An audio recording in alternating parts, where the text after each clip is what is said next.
అయ్యప్పలని target చేస్తున్నటువంటి ఉదంతం మొన్న మనం రాయిచోట్లు చూసాం.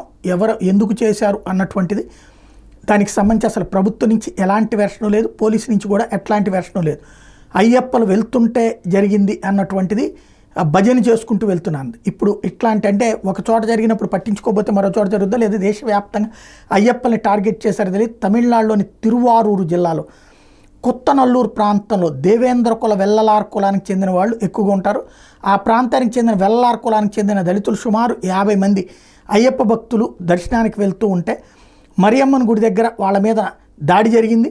అయ్యప్ప దీక్ష పూర్తి చేసుకుని శబరిమల యాత్రకు వెళ్ళే క్రమంలో మరియమ్మన్ గుడి వెళ్ళి అక్కడ భజనలు చేసుకుంటుండగా అక్కడ ఉన్నటువంటి ముస్లింలు భజనలు చేయడానికి ఇక్కడ వీలు లేదు, మా ప్రాంతంలో మీరు ఎట్లా చేస్తారు, మా మతాచారాల ప్రకారం మీ భజన హరాం అంటూ అడ్డుకున్నారు.